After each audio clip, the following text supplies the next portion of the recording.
الحمدللہ والصلاۃ والسلام علی رسول اللہ۔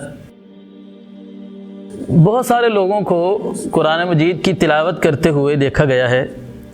کہ وہ قرآن کی تلاوت کر رہے ہوتے ہیں اور منہ ان کا بند ہوتا ہے، ہونٹ بھی ان کے حرکت نہیں کر رہے ہوتے۔ ایسے ہی ایک شخص سے جو کہ مسجد میں بیٹھ کر منہ بند کر کے تلاوت کر رہا تھا اور قرآن مجید کے صفحوں کے اوپر اپنی انگلیاں جو ہے نا وہ پھیرتا جا رہا تھا، میں نے اس سے پوچھا کہ بھائی آپ کیسے قرآن کی تلاوت کر رہے ہو، ہونٹ تو آپ کے حرکت نہیں کر رہے؟ تو وہ کہنے لگا کہ میں دل میں تلاوت کر رہا ہوں، دل میں قرآن پڑھ رہا ہوں۔ تو عزیز ناظرین کرام، میں اس چھوٹے سے کلپ میں یہ مسئلے کی وضاحت کرنا چاہتا ہوں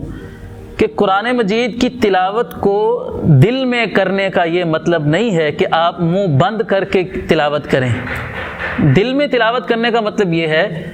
کہ آپ کی آواز جو ہے وہ باہر نہ نکلے، لیکن آپ کو خود تو پتہ ہو کہ آپ کیا پڑھ رہے ہیں، اور حروف کی ادائیگی تو ہونی چاہیے۔ اور حروف کی ادائیگی اس وقت تک نہیں ہوتی جب تک آپ کی زبان حرکت نہیں کرے گی، آپ کے ہونٹ حرکت نہیں کریں گے، اس کے بغیر تو قرآن کے حروف کی ادائیگی ہی ممکن نہیں ہے۔ اسی لیے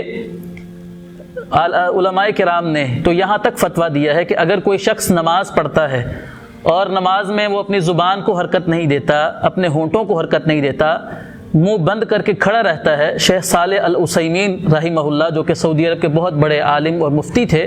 انہوں نے فتویٰ دیا ہے کہ ایسے شخص کی نماز نہیں ہوتی۔ اور علماء کرام نے ایک حدیث مبارکہ سے استدلال کیا ہے جو کہ صحیح بخاری میں ہے، فتح الباری جو کہ صحیح بخاری کی شرح میں ہے، اس میں حافظ ابن حجر عسقلانی رحمہ اللہ نے ایک حدیث میں، جس میں ہے کہ ایک صحابی رسول اللہ صلی اللہ علیہ وسلم کی جو سری نماز ہوتی ہے ظہر اور عصر کی، جس میں امام خاموشی کے ساتھ قرات کرتا ہے،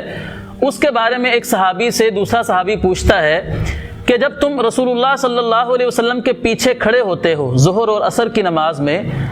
تو تمہیں رسول اللہ صلی اللہ علیہ وسلم کی قرات کا کیسے پتہ چلتا ہے؟ تمہیں کیسے پتہ چلتا ہے کہ رسول اللہ صلی اللہ علیہ وسلم نماز میں کچھ پڑھ رہے ہیں، قرات کر رہے ہیں؟ تو اس صحابی نے جواب دیا کہ باستغاب لحیتہ،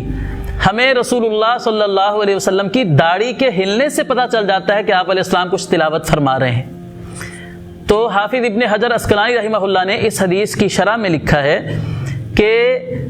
داڑھی اس وقت ہی حرکت کرے گی کہ جب ہونٹ حرکت کریں گے۔ تو ہونٹوں کا حرکت کرنا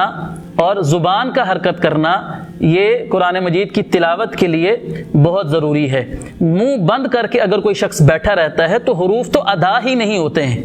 اگر ایسا ہی ہو کہ منہ بند کر کے قرآن کو پڑھنا ہو تو پھر یہ قرآن کو ناظرہ پڑھنے پڑھانے کا اس کی کیا ضرورت ہے؟ ہم بچوں پر اتنی محنت کرتے ہیں، ان کو حروف ادا کرنا سکھاتے ہیں کہ زبان جو ہے نا وہ دانتوں کے فلاں حصے پر لگے گی تو یہ والا حرف ادا ہوگا، فلاں حصے پر لگے گی تو یہ ادا ہوگا، اور ہونٹ گول ہوں گے تو یہ والا حرف ادا ہوگا، ہونٹ آپس میں ملیں گے تو یہ حرف ادا ہوگا۔ اگر منہ بند کر کے ہی بیٹھے رہنا ہے اور اس انداز میں قرآن کی تلاوت کرنی ہے تو پھر اتنی محنت کرنے کی کیا ضرورت ہے؟ پھر تو بس منہ بند کر کے تو ہر شخص جو ہے نا وہ قرآن کی تلاوت کہے گی میں دل میں کر رہا ہوں۔ تو کسی کتاب کو پڑھنے میں اور اخبار کو پڑھنے میں اور قرآن مجید کی تلاوت کرنے میں فرق ہے۔ آپ کوئی کتاب پڑھ سکتے ہیں منہ بند کر کے، اخبار پڑھ سکتے ہیں آپ منہ بند کر کے، کیونکہ اس میں حروف کی ادائیگی جو ہے وہ ضروری نہیں ہے، لیکن قرآن کی تلاوت منہ بند کر کے نہیں ہوتی۔ یہ قرآن مجید اللہ کا کلام ہے، اس کے ایک ایک حرف پر آپ کو 10 نیکیاں ملنی ہیں۔ یہ 10 نیکیاں اسی صورت میں ملیں گی کہ جب حرف ادا ہوگا۔ جب حرف ادا ہی نہیں ہوگا تو نیکی آپ کو کیسے مل سکتی ہے؟ اللہ تعالی ہمیں عمل کرنے کی توفیق عطا فرما دے۔